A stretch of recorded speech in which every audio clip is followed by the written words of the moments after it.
నేతర వాళ్ళు, ఇక్కడ ఉన్న పత్తరపూడి కాసోళ్ళు, ఇక్కడ ఉన్న గారడోళ్ళు వీళ్ళే ప్రధానంగా మనకు కనిపించే పస్మందా ముస్లిమ్స్.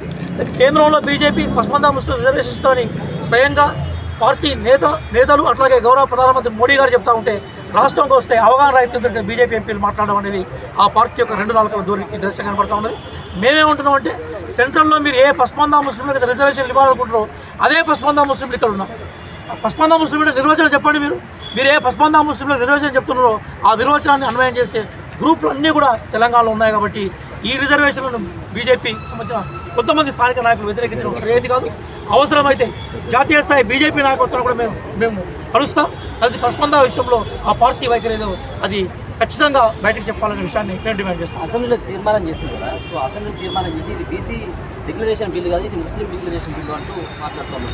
అంటే వాస్తవంగా ఏ రాజకీయ పార్టీ బీజేపీ ప్రధానంగా బీసీ రిజర్వేషన్ వ్యతిరేకిస్తూ ఉంది.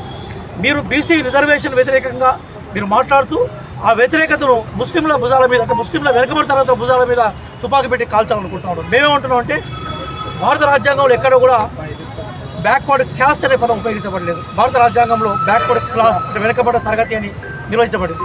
ఆ వెనుకబడ్డ తరగతిలోకి ఉండాల్సిన లక్ష్యాలన్నీ కూడా తెలంగాణలో ఈ సామాజిక వర్గాలకు ఉన్నాయి. భారత రాజ్యాంగంలో వెనుకబడ్డ తరగతులకు ఏ రిజర్వేషన్లు, ఏ ఆరక్షణ, ఏ ప్రకాశితపడితో ఆ నిర్వచనానికి ఇక్కడ ఉండే పస్మందా ముస్లిమ్స్ బేసికల్గా దానికి సూట్ అవుతారు.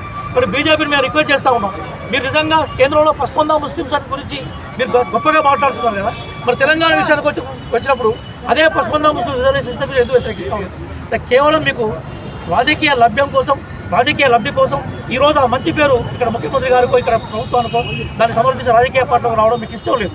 కాబట్టి మేము ఛాలెంజ్ చేస్తున్నాం బీజేపీ నాయకత్వాన్ని, మీరు ఏ పస్మందా ముస్లింలకు రిజర్వేషన్ సమర్థిస్తున్నారో ఆ పస్మందా ముస్లిం తెలంగాణలో ఎవరో ప్రకటించారు. అప్పుడు నిజం మనకు పాలు నీళ్ళుగా ఉండే అవకాశం ఉంటుంది. ఇప్పుడు దయచేసి వెనుకబాటు తనం ఆధారంగా ఏ వెనుకబాటు, ఇప్పుడు నేను చెప్పిన ఈ గారడోళ్ళు కానీ, నేను చెప్పిన దూదేకుల వాళ్ళు కానీ, నేను చెప్పిన రాళ్ళు కొట్టేవాళ్ళు కానీ, గుడ్డెలు నాడిపించే వాళ్ళు కానీ, పాములు పట్టే వాళ్ళు కానీ, వీళ్ళు పేర్లను చూస్తే మీకు కనబడుతుంది కదా సార్, ఇంత వెనుకబడ్డ తరగతులకు సంబంధించిన వాళ్ళు.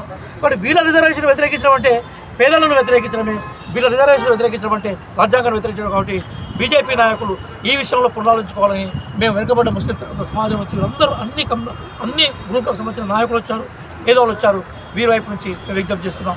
కాంగ్రెస్ పార్టీ ఈరోజు ప్రభుత్వంలో ఉంది, ప్రజాప్రభుత్వంగా చెప్తున్న ఈ కాంగ్రెస్ పార్టీ ఒక సర్వే చేసింది, అందులో వీళ్ళ వెనుకబడతనం కూడా ఉంది. సైంటిఫిక్గా ఆ వెనుకబడతనం ఆధారంగానే రిజర్వేషన్లో భాగం చేశారు. కాబట్టి దీన్ని రక్షించుకోవాల్సిన బాధ్యత ఉంది, మాకు సపోర్ట్ చేయాల్సింది అని మేము ప్రజాస్వామ్యవాదులు మీడియా ద్వారా కోరుకుంటున్నాం.